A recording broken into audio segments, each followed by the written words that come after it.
Assalamualaikum warahmatullahi wabarakatuh. Terima kasih pada para peserta yang telah hadir pada pertemuan ke-14 di mata kuliah Elektronika Frekuensi Radio. Berdasarkan materi yang telah saya sampaikan eh, dari pertemuan 9 sampai 13, di mana pertemuan 13 itu kuis, maka saya ingin memberikan latihan atau contoh soal di pertemuan ke-14 dan ke-15 ini untuk lebih memperdalam mengenai pemahaman peserta kuliah, ya. Nah, ada beberapa soal yang saya coba berikan. Nah, di sini mungkin peserta kuliah bisa mengikutinya atau sambil menulis, atau saya juga berharap peserta kuliah di luar jam ini bisa melakukan atau mencoba lagi perhitungan manual, ya, menggunakan kalkulator supaya ketika ujian tidak kesulitan atau tidak kaget. Nah, soal pertama yaitu sebuah silikon BJT, bipolar junction transistor, memiliki parameter scattering yaitu S11, S12, eh, S21, dan S22, di mana parameter scattering ini diperoleh pada frekuensi 1 GHz. Jadi beda frekuensi tentu parameter scatteringnya akan berbeda. Ya, di sini ada parameter scattering, ya. Seperti yang sudah pernah dipelajari sebelumnya, sebelum tes ada parameter scattering. Nah, parameter scattering ini memiliki nilai parameter S11 adalah 0,38, sudut 158 derajat, ya. Ini ini merupakan bilangan kompleks tapi dalam bentuk polar. Begitu juga S12, S21, dan S22, gitu, ya. Nah, di sini pada soal diketahui bahwa impedansi referensinya adalah sebesar 50 ohm. Gitu, ya. Nah, oke. Selanjutnya, pada soal juga diketahui bahwa impedansi sumber atau ZS adalah sebesar 25 ohm. Jadi ZS ini adalah sebesar 25 ohm. Gitu, ya. Nah, ZL, impedansi beban, itu sebesar 40 ohm. 40 ohm. Nah, seluruh ini, parameter S ini tentunya nanti akan masuk ke sini. Nah, ini parameter S akan masuk ke sini. Nah, impedans dari BJT ini katakanlah silikon bipolar junction transistor. Nah, referensi impedansnya adalah Z0 sama dengan 50 ohm. Yaitu yang ini, ya, 50 ohm. Oke. Yang ditanya adalah hitung pertama power gain, satu, hitung power gain, lalu yang kedua adalah hitung available power gain, dan yang ketiga adalah hitung transducer power gain. Ini ada di pertemuan ke-10 kalau tidak salah bahasannya. Power gain, available power gain, dan transducer power gain. Ya, available dan transducer power gain. Nah, dari gambar ini bisa kita lihat bahwa sinyal atau gelombang yang masuk kalau ini disebut port 1 dan ini disebut port 2, maka gelombang yang masuk ke port 1 itu direpresentasikan dengan V1 plus kalau ditinjau tegangan. Yang dipantulkan dari port 1 keluar adalah V1 min. Yang masuk ke port 2 adalah V2 plus, dan yang keluar dari port 2 adalah V2 min. Ya. Nah, gamma S ini adalah koefisien refleksi yang mengarah ke sumber, sedangkan gamma in adalah ke port input. Ya. Ke arah port input, koefisien refleksi yang ke arah port input. Begitu juga dengan gamma out. Gamma out yang ke arah port 2 atau port, ya, port 2. Kalau gamma in tadi port 1 ya, disebut input karena dia berdekatan dengan sumber. Lalu gamma L ini yang ke arah beban. Ya, jadi ada 4 buah koefisien refleksi. Gamma S, gamma in di arah sebelah kiri transistor, yaitu sebelum port 1, dan gamma out dan gamma L, yaitu di sebelah kanan transistor pada gambar ini, yaitu setelah port 2. Nah, yang dicari adalah power gain, available power gain, dan transducer power gain. Gitu. Nah, langkah pertama yang harus dilakukan untuk memperoleh solusi tersebut adalah kita melakukan perhitungan terlebih dahulu pada koefisien refleksi pada sumber dan beban, yaitu yang gamma S dan gamma L. Nah, ini tahap pertama kita lakukan.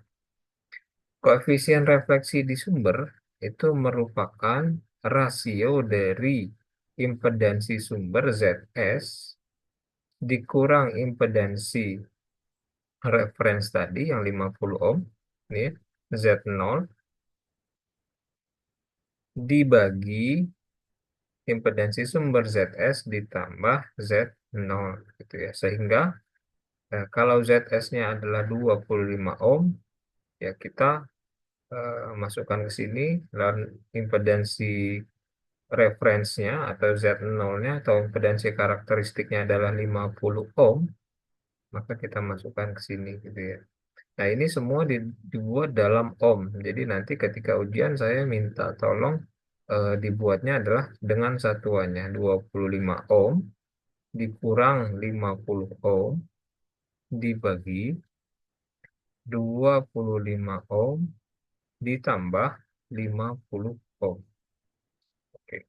Maka hasilnya adalah 25 dikurang 50 adalah minus 25 ohm ya, dibagi 25 ditambah 50 ohm adalah 75 ohm.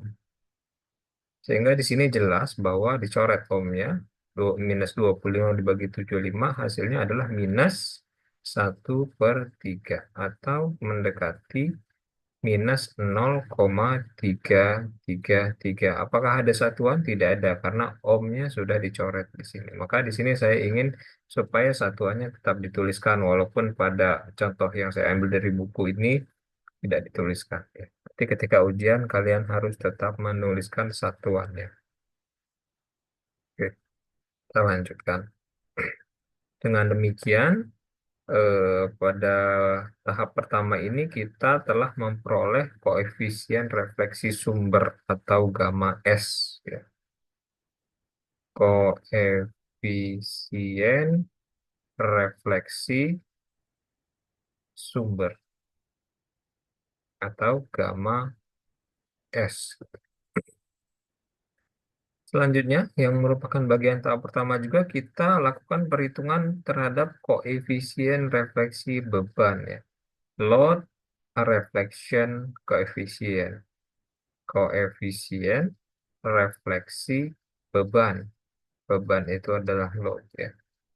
Nah, untuk memperoleh koefisien refleksi beban, maka harus dilakukan pengurangan. Kalau yang di sumber tadi ZS, maka yang di beban adalah ZL dikurang Z0. ZL-nya adalah yang ini. ZL tadi di soal diketahui nilainya adalah sebesar 40 ohm ya. Ini adalah nilai dari ZL. Jadi di sini ZL-nya adalah 40 ohm.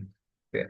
Maka ZL dikurang Z0 menjadi 40 ohm dikurang Z0-nya 50 ohm dibagi 40 ohm ditambah 50 ohm. sehingga nilainya menjadi minus 10 ohm dibagi 90 ohm. Ohmnya bisa dicoret, jadi sama dengan minus 1/9 gitu ya. Atau 0,1 sekian mendekati ini ya. Oke, yang pertama sudah selesai gitu ya, yaitu didapat gamma S dan gamma L ya. Gamma S dan gamma L. Kita sudah dapat sekarang eh, gamma S yang ini ya, gamma S dan gamma L gitu ya. Nah, selanjutnya di tahap kedua kita lakukan pencarian lebih lanjut mengenai koefisien refleksi yang ditinjau atau yang dilihat dari bagian input dan bagian output dari network ini ya, dari rangkaian ini. Nah, untuk gamma in sendiri, yaitu yang ini, tadi yang gamma E sudah, ya, gamma L juga sudah, tinggal gamma in dan gamma out.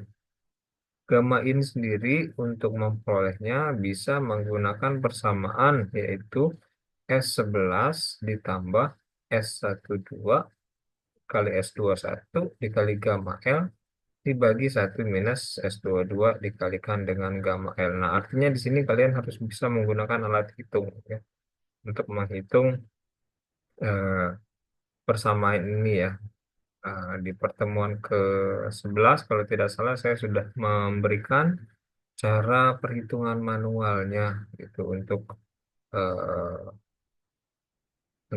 bilangan kompleks dalam bentuk polar maupun dalam bentuk rektangular gitu ya. Misalnya eh, A sama dengan A kecil sudut B derajat, B sama dengan B kecil sudut C derajat gitu ya. Maka A dikali B itu sama dengan A dikali B sudut B derajat ditambah C derajat. Nah, coba diperhatikan lagi dan saya ingatkan sekali lagi, dicoba-coba dimahirkan menggunakan kalkulator di rumah. Ya, ini adalah kunci ya, kunci alat yang harus kalian bisa gunakan untuk bisa menjawab soal. Gagal di situ, walaupun kalian tahu teorinya, tahu rumusnya, maka akan gagal atau salah hasil perhitungannya. Maka di sini yang untuk gamma in bisa kita tuliskan menjadi S11-nya yang mana? Yang ini. Jadi 0,38 sudut minus 158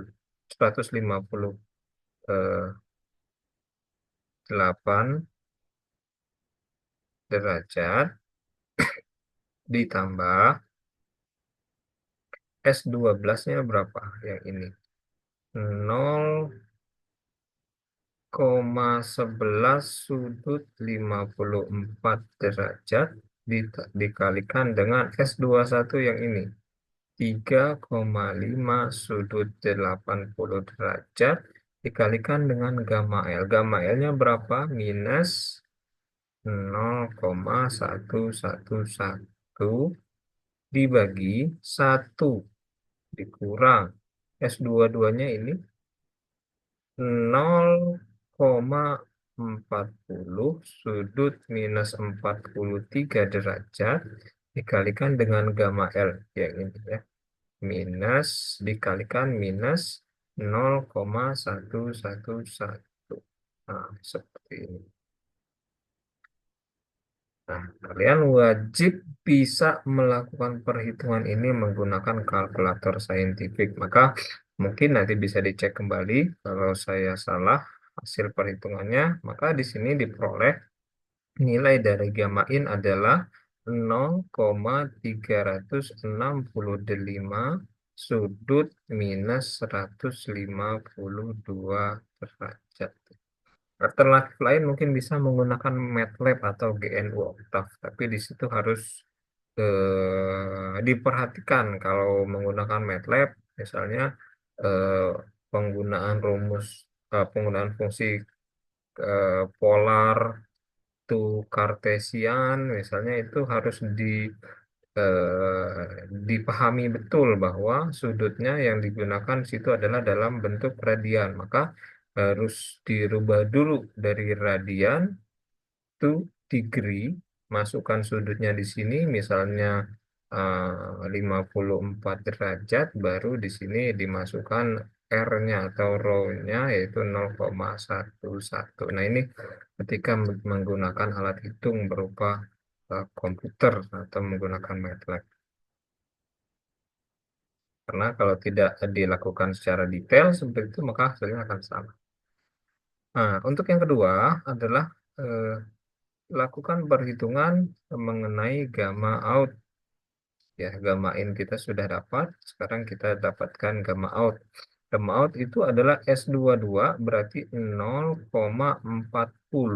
sudut minus 43 derajat. Ya, kalau seperti ini berarti ini R, yang ini adalah theta, gitu ya. Atau ini bisa direpresentasikan R dikali E C theta, ya, dalam bentuk polarnya. Yang tetanya itu yang ini, yang R-nya itu adalah yang ini, gitu ya. Jadi kalau ditulis dalam bentuk ini sama saja dengan kita menuliskan dalam bentuk R sudut theta seperti ini. Oke. Nah, oke. Lalu kita tambahkan 0,40 sudut minus 43 ditambah dengan S12 adalah 0,11 sudut 54 derajat dikalikan dengan S21 3,5 sudut 80 derajat. Gamma S adalah minus 0,33 dikalikan minus 0,333 dibagi 1 dikurang S11 adalah 0,38 sudut minus 158 derajat dikalikan dengan gamma S yaitu minus 0,333. Oke, tutup kurung. Nah, ini silakan dihitung. Maka hasilnya adalah mendekati atau sama dengan 0,545 sudut minus 43 derajat. Nah, ini dalam bentuk polar. Jika mau dirubah ke dalam bentuk rektangular juga boleh. Jadi kalau rektangular A plus C B gitu ya. Hanya dicari dari konversi bentuk polar tersebut. Jadi boleh dalam bentuk polar, boleh juga dalam bentuk rektangular ya. Atau dua-duanya ditulis tentu akan lebih baik.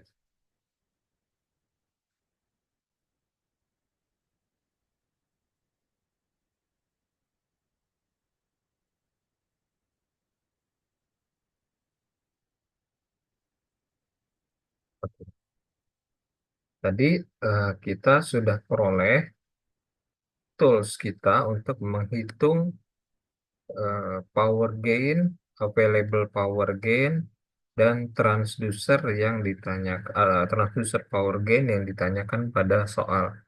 Toolsnya apa saja? Toolsnya adalah gamma in, gamma in, gamma out, gamma S, dan gamma L. Gitu ya. Ini ada toolsnya. Untuk memperoleh keempat ini kita eh, untuk memperoleh gamma in dan gamma out membutuhkan parameter S dan eh, gamma S serta gamma L. Untuk menghitung gamma S dan gamma L diperlukan ZS, impedansi sumber, Z0, impedansi referensinya atau intrinsiknya, dan ZL. Tiga ini diperlukan. Jadi kita punya dulu tiga ini, satu, dua, tiga, maka kita bisa dapat gamma S dan gamma L, gitu ya.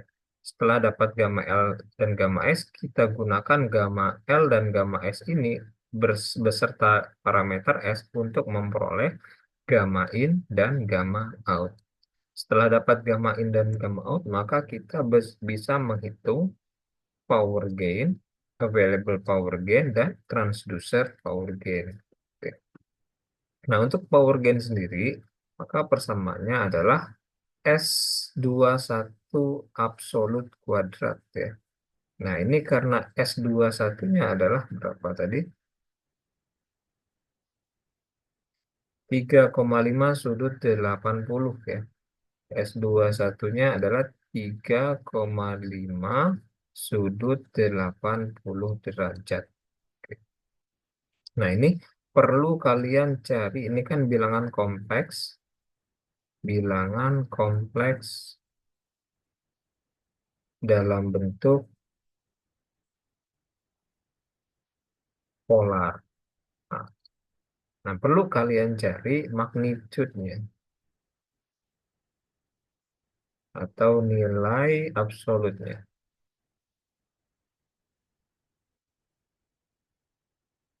Nah, ya. Jadi cari dulu magnitud dari nilai absolut 3,5 sudut 80 derajat. S21 sama dengan 3,5 sudut 80 derajat ya. Itu menggunakan akar nanti. Jadi S21 absolut baru nanti dikuadratkan. Absolut ya. Nilai absolutnya baru dikuadratkan. Jika A ditambah BJ, maka eh, kalau Z ya, KZ-nya sama dengan akar dari A kuadrat ditambah B kuadrat. Ya. Nah, begitu juga dengan ini. Kalau ini harus kalian rubah dulu ke rektanguler atau bisa dengan kalkulator secara langsung mencari nilai absolutnya untuk S21. Setelah dicari nilai absolutnya, maka baru kalian kuadratkan.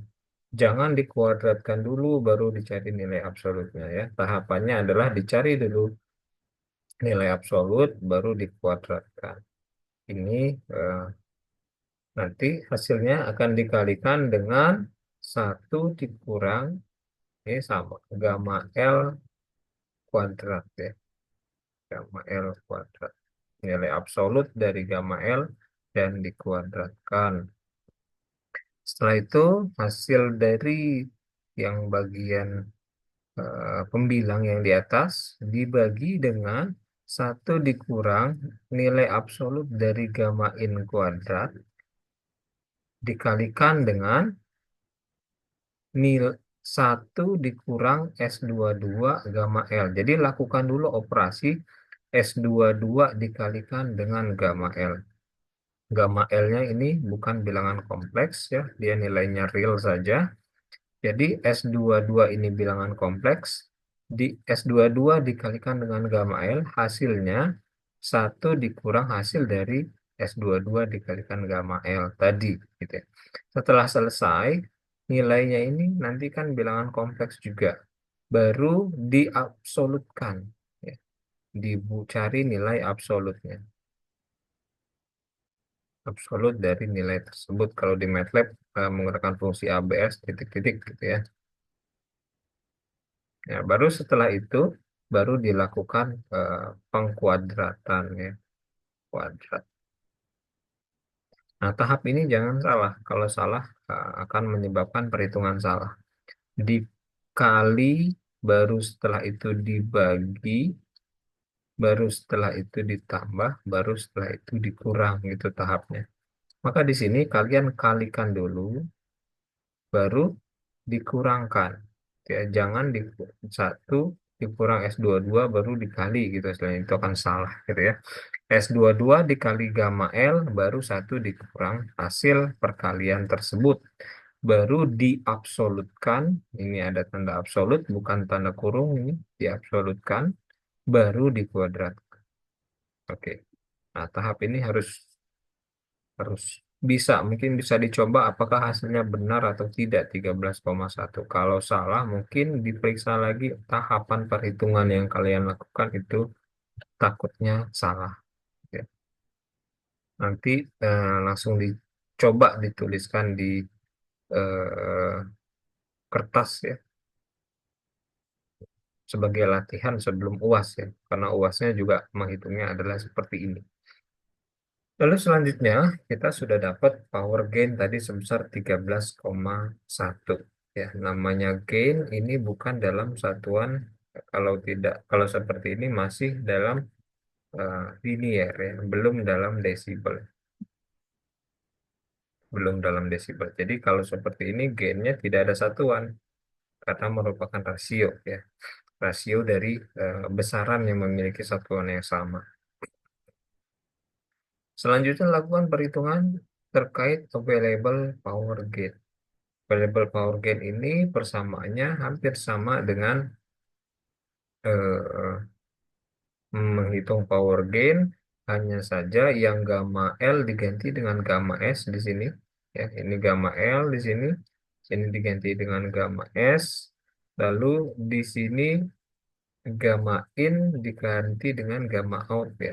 Satu minus gamma in di perhitungan power gain. Nah, di perhitungan available power gain satu dikurang atau minus gamma out. Gitu ya. Nah, selanjutnya untuk satu S22 dan gamma L tadi diganti dengan S11 dengan gamma S ya. Nah, ini S1, kalau di power gain dia S22, kalau di available power gain dia S11, parameter S11, dan kalau di power gain gamma L maka yang di available power gain adalah gamma S. Lalu diabsolutkan dan dikuadratkan. Nah, harus tertib urutan perhitungan. Ini yang harus diwaspadai karena ini penting gitu ya. Sudah banyak menghitung salah karena tidak tertib urutan perhitungan. Ya. Kalau ragu boleh dikasih kurung terlebih dahulu. Contohnya yang ini dikurung gitu ya supaya kita semakin yakin bahwa kalkulator itu melakukan perhitungan ini dulu ya. Baru selanjutnya satu dikurang hasilnya. Seperti itu. Nah, yang ketiga, kita bisa memperoleh transducer power gain dengan menggunakan persamaan berikut. Tadi available power gain-nya diperoleh 19,8. Sama ya, tidak ada satuan karena skalanya masih linear. Dan eh, rasio dari elemen yang memiliki satuan yang sama. Transducer power gain bisa diperoleh dari nilai absolut dari S21 yang dikuadratkan. Lagi-lagi jangan lupa ini adalah bilangan kompleks. Bilangan kompleks ini harus dicari absolutnya dulu, nilai absolutnya atau ABS, atau kalau matematika dilambangkan seperti ini, baru selanjutnya hasilnya dikuadratkan. Itu ya. Jangan lupa atau pangkat 2. Nah, lalu baru hasilnya dikalikan dengan 1 minus gamma S kuadrat. Sama ya, ini juga diabsolutkan dulu, baru dikuadratkan. Nah, ini 1 dikurang gamma L kuadrat ya. Hasilnya semuanya akan dikalikan, baru dibagi dengan nilai 1 dikurang gamma S dikalikan dengan gamma in. Gamma S dikalikan dengan gamma in, hasilnya baru 1 dikurang hasil tersebut. Lalu diabsolutkan dan dikuadratkan, lalu dikalikan dengan S22 dikalikan dengan gamma L, hasilnya adalah bilangan kompleks ini. Lalu selanjutnya 1 dikurang S22 dikalikan dengan gamma L. Maka hasilnya juga tetap bilangan kompleks karena S22-nya adalah bilangan kompleks. Gitu ya. Setelah itu nilainya ini hasil pengurangannya diabsolutkan dulu, baru setelah itu dikuadratkan. Pangkat 2. Nah, itu ya prosesnya. Maka hasilnya adalah 12,6. Maka diperoleh untuk soal nomor satu, yang pertanyaannya adalah sebuah silikon bipolar junction transistor, sebuah transistor yang berfungsi sebagai penguat di sini, penguat RF ya. Kenapa RF? Karena bekerja di frekuensi 1 GHz. Nah, komponennya apa namanya? Transistor. Penguat ini komponennya adalah transistor jenis BJT. Silikon kon BJT, silikon bipolar junction transistor ya. Frekuensi kerjanya adalah 1 giga. Reference impedansnya adalah 50 ohm dengan parameter S seperti ini untuk frekuensi 1 giga. Maka kita sudah memperoleh untuk impedansi sumber 25 ohm dan impedansi beban 40 ohm seperti yang ditunjukkan pada gambar berikut. Maka kita sudah berhasil melakukan perhitungan, yaitu pertama power gain, yang kedua adalah available power gain, dan yang ketiga adalah transducer power gain. Ya, jadi perhitungan semuanya ini adalah gain. 3 buah jenis gain yang telah kita hitung di sini. Untuk bisa menghitung ini, maka perlu pertama dicari dulu gamma S dan gamma L. Gamma S dan gamma L dapatnya dari ZS, Z0, dan ZL. Nah, ini akan eh, memperoleh gamma S dan gamma L. Lalu untuk selanjutnya kita harus mendapatkan gamma eh, out, ya sorry, gamma in dan gamma in dan gamma out. Gamma in dan gamma out ini diperoleh dengan kalau gamma in itu parameter gamma L ditambah S parameter. S parameter masuk sini. Untuk memperoleh gamma out, maka ini ya, gamma out diperlukannya adalah gamma S. Maka untuk memperoleh gamma out diperlukannya adalah gamma S dan juga parameter S masuk sini. Ya, setelah itu kita memperoleh gain, menghitung gain. Untuk gain, power gain, available power gain, dan transducer power gain ya. Yang kita hitung power gain, available power gain, dan transducer power gain.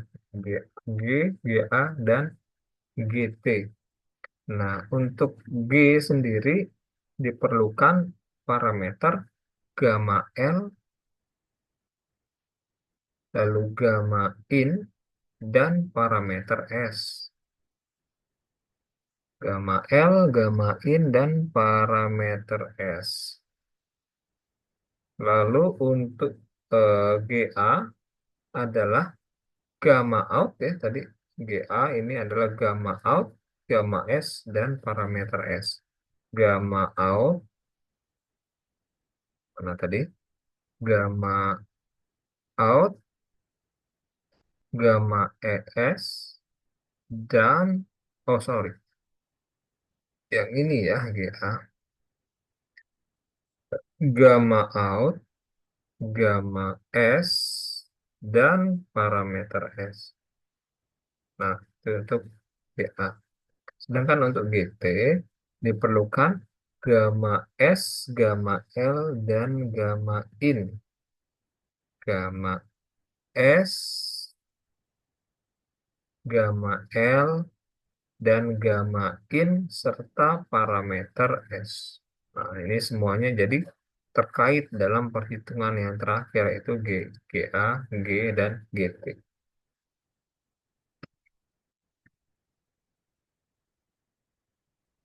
Nah, ini coba kita review sedikit ya. Tapi mungkin saya cut dulu sampai di sini.